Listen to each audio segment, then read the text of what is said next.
This week on Inside the NFL, Kansas City, here we come, visiting the first-place Chiefs as they prepare for the defending AFC champion Buffalo Bills. And joining us, All-Pro linebacker Derek Thomas, quarterback Dave Craig, sack leader Neil Smith, and defensive tackle Dan Saliamua. Also in this week's cover story, Chiefs running back Marcus Allen. New address, new attitude. He's been revitalized. This is what I love to do. It's fun. It's fun again. I mean, there was a period where, as I said before, I hated to go to work. And in Atlanta, they were all hailing their neon savior.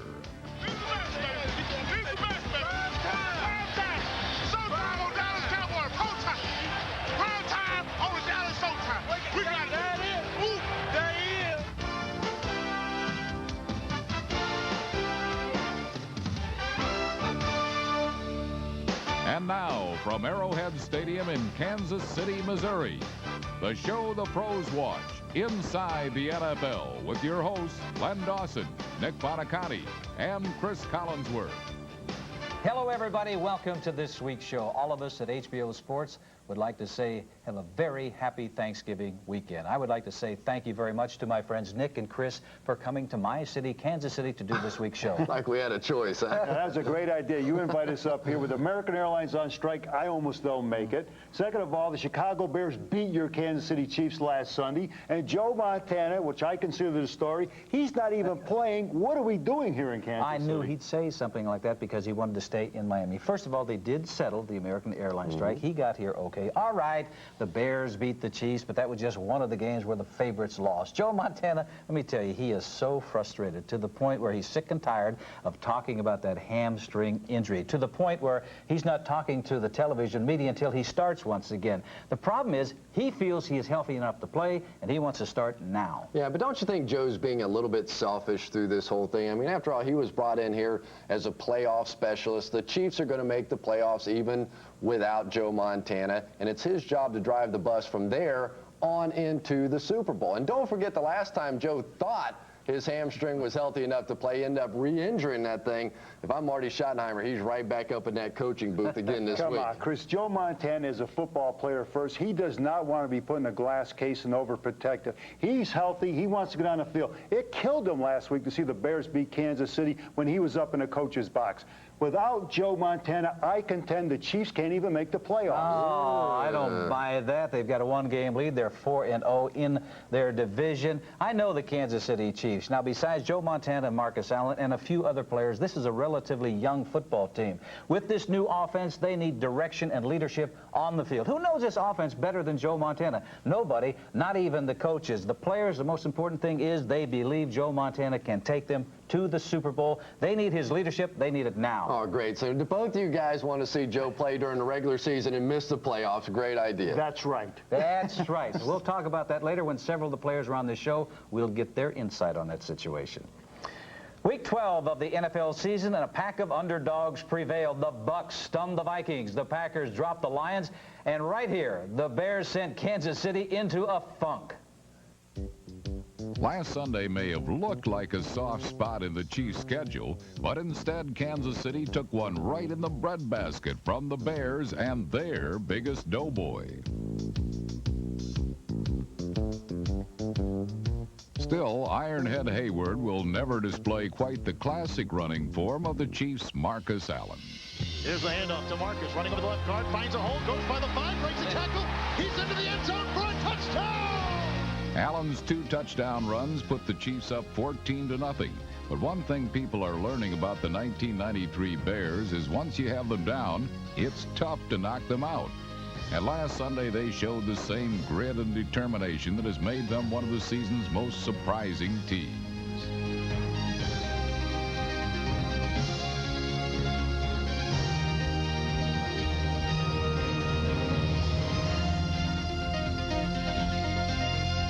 Tim Worley's third-quarter scoring run cut the Chiefs' lead to 14-12, and pressure from a Bears pass rush that produced 5 sacks had Dave Craig and the Chiefs' passing game falling all over itself. The Bears' biggest play came with just under 5 minutes remaining. From the 2-yard line of the Chiefs, Craig looking around. Now sidearms it over the middle. Got it. Intercepted on the play.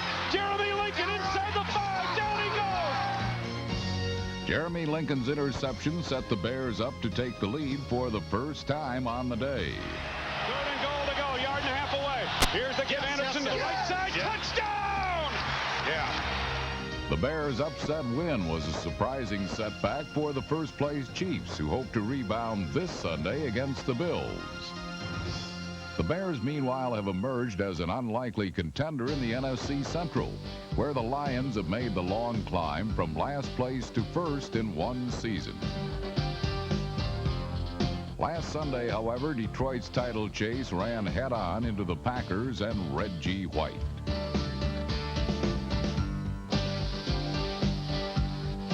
The NFL's all-time sack leader added one more to his career total.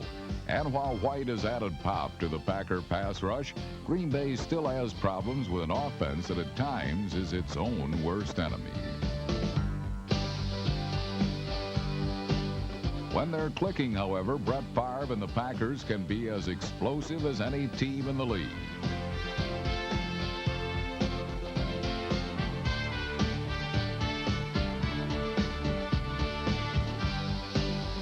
Favre threw for more than 250 yards, but it was running back Edgar Bennett who scored twice, with the help of some stand-up blocking from number 39, Darrell Thompson. And number 86, Ed West. And off to Bennett. He's going to the outside this time. Cuts it up. Touchdown, Edgar Bennett. Edgar Bennett. They went to the outside that time, Max. But Brett Favre is on top of it in the end zone again. The win pulled the Packers to within a game of first place, and they'll look to stay on a roll this Sunday against the Buccaneers. In 1993, the Bucs have given most of their visitors a first-class welcome. Rich and famous receivers like Sterling Sharp and Jerry Rice each scored 4 touchdowns in Tampa earlier this season. And perhaps the Vikings' Anthony Carter expected the same red carpet treatment Sunday night.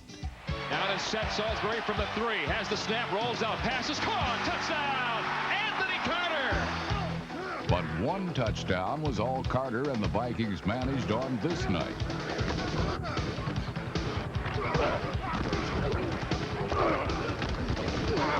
A rattled Sean Salisbury was rocked all night until he committed the costliest mistake of the game. Salisbury swings it back. It's picked off. Intercepted to the 20, 10, 5. Touchdown. Milton Mack. The Buccaneers are on top. Milton Mack's score put the Bucs on top for good and typified a frustrating night for the favored Vikings. Tampa will look to build on its upset this Sunday in Green Bay, while the Vikings hope to recover at home against the Saints.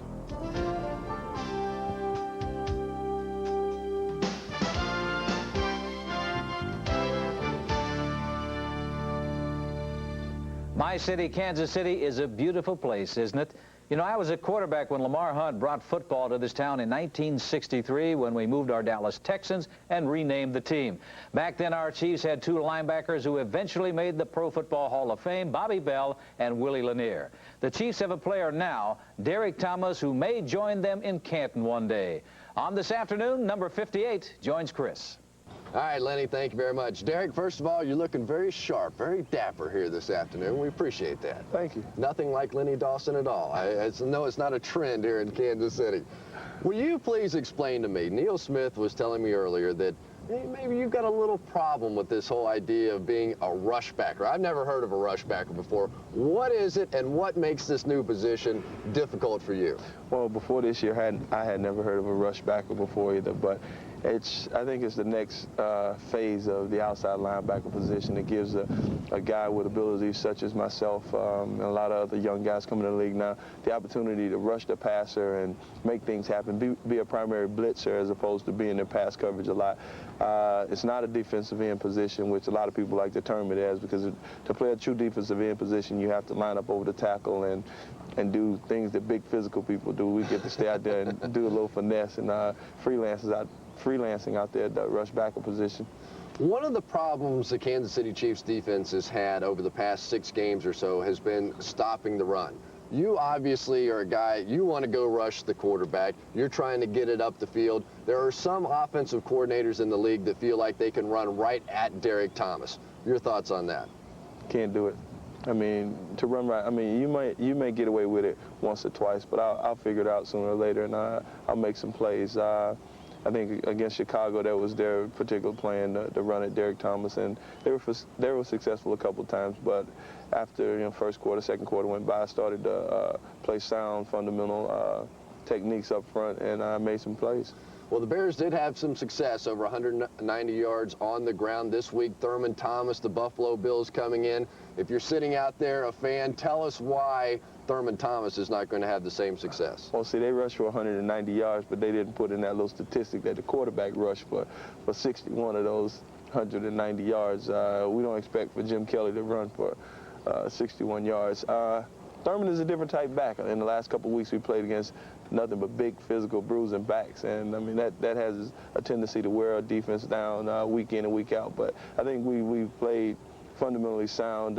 We've only given up 100 yards rushing to a opposing team probably twice this season. So I think that particular aspect of the defense is pretty sound, and we're going to come out and play hard and aggressive against Buffalo, and hopefully our crowd is here and they're into it, and that takes them out of their passing game, and we only have one thing to stop it, and that's Thurman. Joe Montana was brought here to win a Super Bowl. Is this team capable of going all the way? This team is capable. On any given Sunday, this team can play or outperform any team in the National Football League. With Joe at the helm at quarterback, knowing the system the way he does, I think we have a legitimate shot. Derek, thanks for taking the time, and again, you're looking good. Thank you. Lenny, back to you.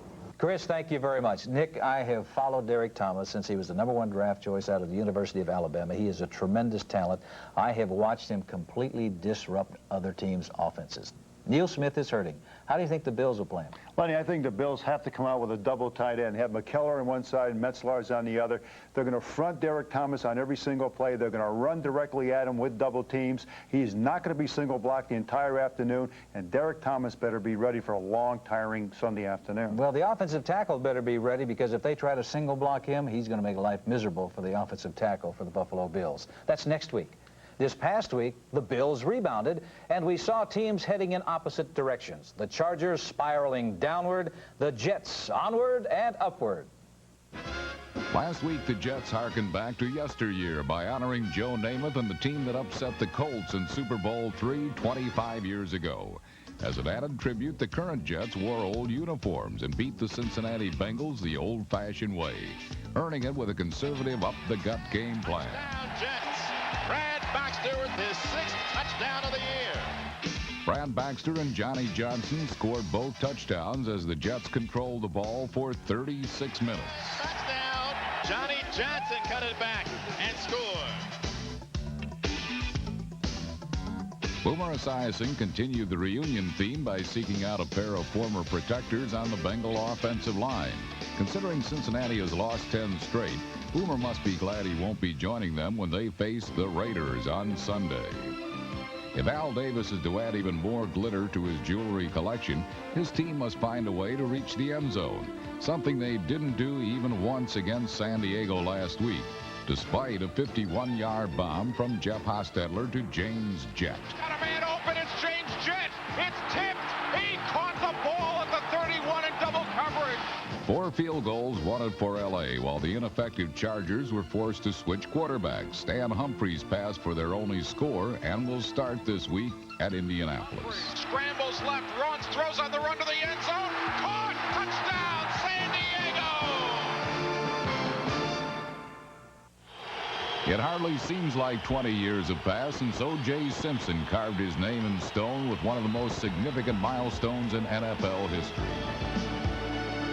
And it doesn't take someone from the leather helmet era to recall when the electric company turned on the juice, who set the standard for NFL running backs, 2,003 yards rushing in a 14-game season. And now it's for the 2,000, boys.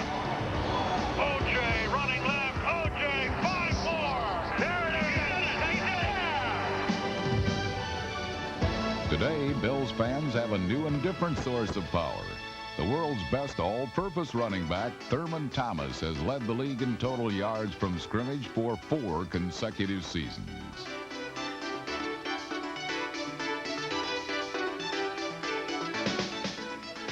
Last Sunday, Thomas was his usual self with 164 total yards as the Bills rebounded from their shutout loss to Pittsburgh the week before. Jeff George with the call. He's straddling the goal line. And the play action. Fake! He's hit inside. It'll be a safety. The Bills would not divulge just how safety Henry Jones gained such easy access to the quarterback. Keep it a secret. Actually, it was no secret. Preoccupied with double-teaming Bruce Smith, the Colts' Will Wolford was slow to react to Henry Jones' safety blitz. The result, 2 points for Buffalo. The Colts managed to get in some licks of their own. They just weren't worth any points. Bills' points came from the arm of Jim Kelly, whose pair of touchdown passes helped deal the Colts their 6th loss in their last 7 games. Once again, the Bills are the elite team in the AFC, and as they look ahead to this week's game against the Chiefs, loyal Buffalo fans will be prepared to capture every magical moment.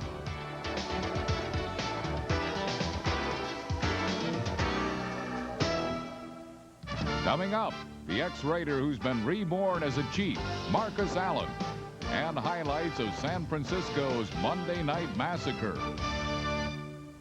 There is a very important game at Arrowhead this Sunday, the Bills and the Chiefs. The Chiefs need a victory to show they're a Super Bowl contender. The Bills need a victory, hopefully, to get a home field advantage in the playoffs. Yeah, but this has not been the same explosive Buffalo Bills offense that we've seen in the past, except for Thurman Thomas, who's had a terrific year, already 6 100-yard rushing games this season. And this week he's going to go against the Kansas City Chiefs defense that has really struggled against the run. Last week, against an average Bears rushing attack, they allowed 190 yards on the ground. Add to that the fact that Neil Smith's struggling with an ankle injury. I don't think this is a good matchup for the Kansas City Chiefs. Yeah, the Kansas City offense has been struggling under David Craig, very simply put, because he doesn't have the big running game to take the pressure off him. But with Joe Montana playing, he brings with him a semi-roll short passing game that doesn't rely on the run to set it up. Plus, Joe Montana gets rid of the football in less than 3 seconds. This will frustrate the pass rush of Bruce Smith and Cornelius Bennett, a big plus for Kansas City. There are 2 major problems with Kansas City. One is not David Craig. One is fumbles. They gave the fumble away last year 9 times, 13 times already this year, but the big bugaboo, penalties. Next to the Raiders, the Chiefs are the most penalized team in the National Football League. Very uncharacteristic of a Marty Schottenheimer coached team. These things can be corrected. Marty said that they will. If that's the case, they got a shot against the Bills. But Marty also said he's not going to name a starting quarterback until game time. I'm going to look at my crystal ball. I'm going to say it's Joe Montana who will be starting. And when they introduce him, this place is going to erupt, and these fans will rock and roll the Chiefs to a victory over the Bills. Yeah, the last time that happened was Monday night, 1991. 33-6, the final score. Kansas City winning it. I think they'll win, not by that score, but they'll win this time. But it's supposed to be a very cold weekend in Kansas City this weekend. Not a good time at all to test a $4 million hamstring. I think Joe sits and the Bills win. I think that's interesting. He can't even pick the games. Now he's going to predict the weather here in the Midwest. I'll tell you, overshadowed by all this talk about Joe Montana, Marcus Allen is the other celebrated veteran signed by the Chiefs in the offseason. And here in Kansas City, a new start has meant a renewed Marcus.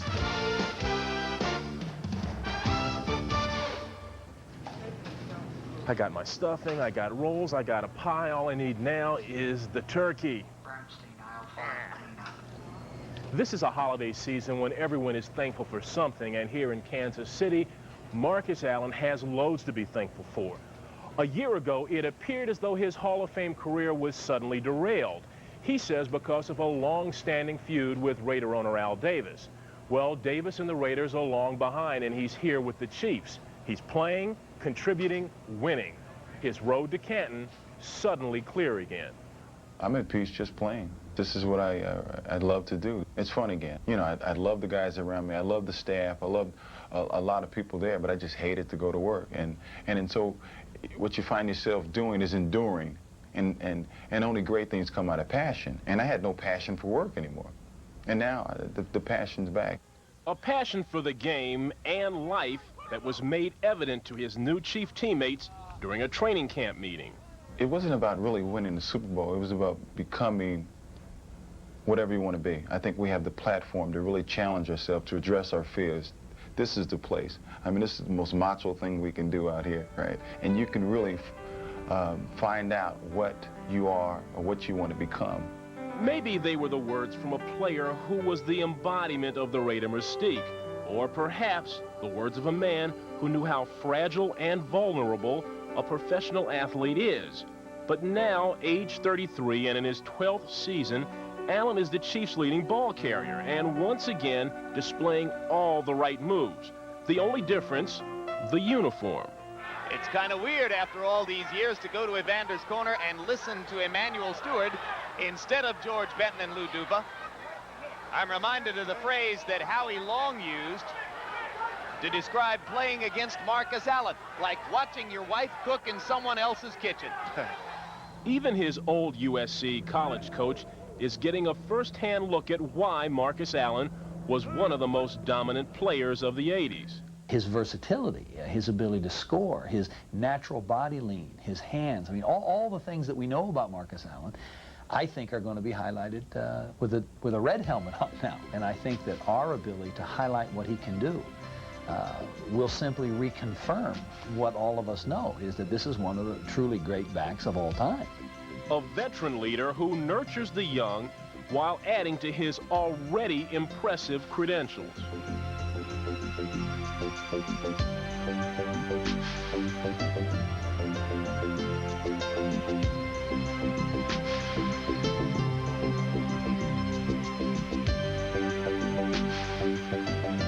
It would be interesting to know what he would have accomplished from a statistics standpoint had he had those 4 years or 5 years of inactivity, had he been a player when he was at the prime of his ability.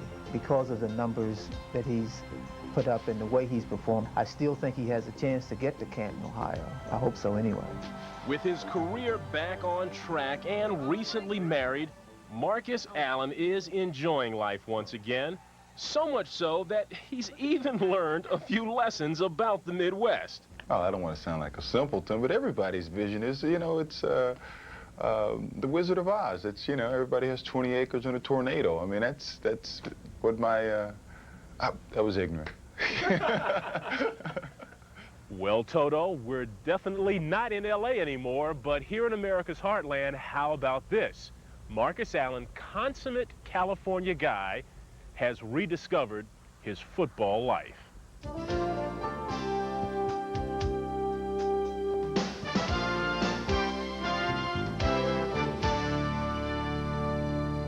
Marcus Allen isn't the only AFC West veteran to join the Chiefs in the last several years.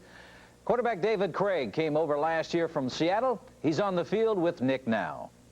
Thank you, Lenny. First question, obvious, David. Has Marty Schottenheimer named the starting quarterback for Sunday's game against the Bills? He hasn't yet. As usual, I'll have to be prepared in case Joe's not ready to go with his hamstring. And, you know, I've been ready the last 3 or 4 weeks, and it won't be nothing different for me this Sunday. Has Montana been working out? He's been working out the last week or two, and he looks a lot better. I think the main thing for him is to make sure that it's healthy as opposed to going out there at 75 or 80%, make sure that it's 100%. Well, how do you feel? You've been a starter your whole life in Kansas City. Last year you started here, and now Joe comes in, and you're a backup quarterback. How does that suit you? Well, it's been kind of an adjustment. You know, you're used to going out there and playing. Now you have to stand on the sidelines and watch and have to go in the game when the game is already in progress and you haven't got any rhythm yet. So that has been an adjustment. But recently I've been able to play the last 3 or 4 games and starting to feel more comfortable with the offense. Well, let's talk about the Paul Hackett offense. He's the offensive coordinator. He was brought in here to implement the San Francisco offense, tailor-made for Joe Montana.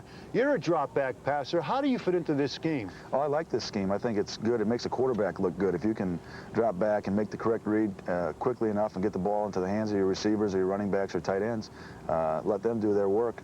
It really makes a quarterback look good. I like the offense, and you know, hopefully I can, you know, get into a groove where I feel really comfortable with it. Well, hopefully you're going to feel comfortable this Sunday because you have the Buffalo Bills coming in. They only Their defense gets up, I think, on average of 12 points a ball game. They've been tough inside the red zone, inside the 20-yard line. How are you going to attack Bruce Smith and Cornelius Bennett? Well, those are guys definitely have to be alert for, but their whole defense is good. They got a great team defense. They've been to a number of big games, so they know how to play in a big game, and I think this game will be a big game coming up on Sunday afternoon. And the way to attack it is just to execute as best you can on offense, whether it's your running game or your passing game, and go out there and try to make plays and get points if you can. Last week we had a team that was, I think, ranked 3rd in the NFL giving up points, the Bears, and now we got another team that doesn't give up very many points. You know, since I've come to Kansas City, I've talked to a lot of people, and they all say that the Chiefs can't get to the Super Bowl without Joe Montana. How do you feel about that? Well, they haven't got to the Super Bowl recently for a long time without Len Dawson, so I'd like to feel that I could do that. That's one thing missing in my career is going to the Super Bowl, and I'd like to be a participant as well. But you know, Joe's been there and done it 4 times and won 4 times, so he has a lot of credence to that argument.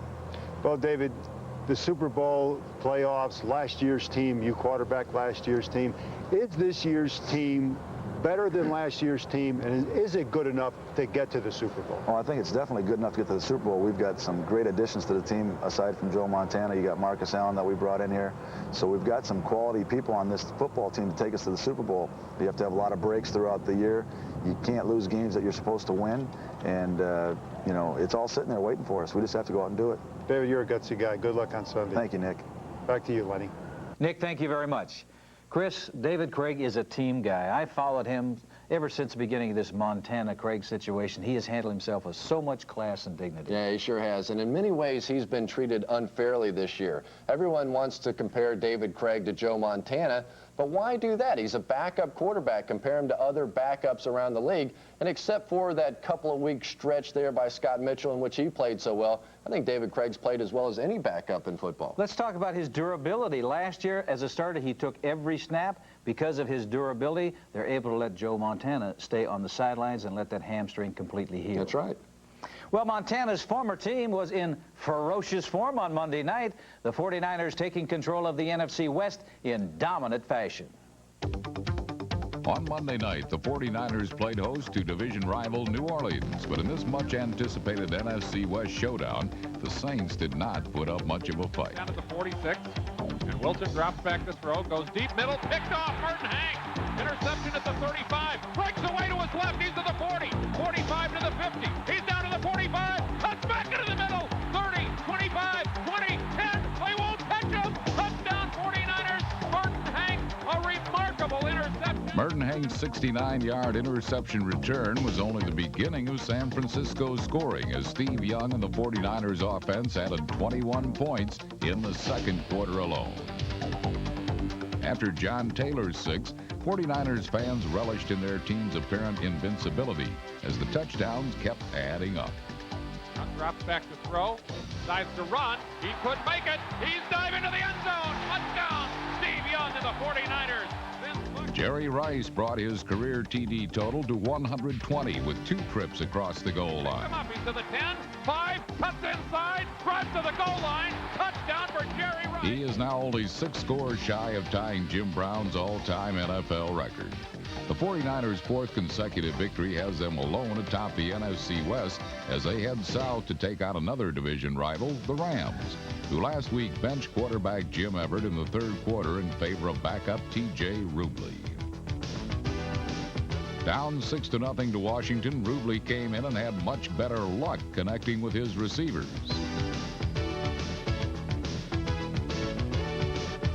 Rubley needed only 4 plays to get the Rams into the end zone, and with a screen pass to tight end Troy Drayton, Los Angeles claimed the lead it never relinquished. The Rams' victory ended their 5-game losing streak and sent Washington, with their worst start in 30 years, home to face Philadelphia.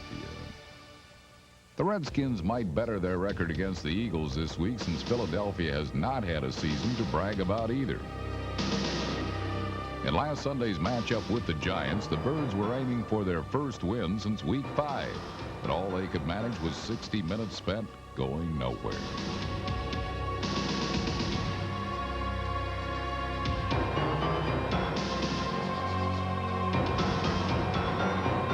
Both offenses fell victim to aggressive defense the entire game, But in the fourth quarter, the Giants' Phil Simms finally found an open receiver for the game's only touchdown. Throws long, he's got Jackson.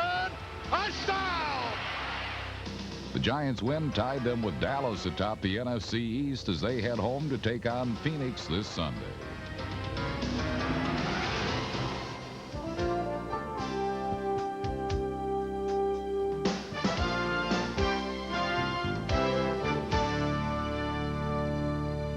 Well, that loss to the New York Giants was the 6th in a row for the Philadelphia Eagles. And joining us now on the program, our own Gary Myers. Gary, tell you that Eagles franchise, after such a great start, beginning to fall apart. Are there problems there in Philadelphia? Yeah, I think they're going to have a really hard time winning another game this season, Chris. They've had so many injuries.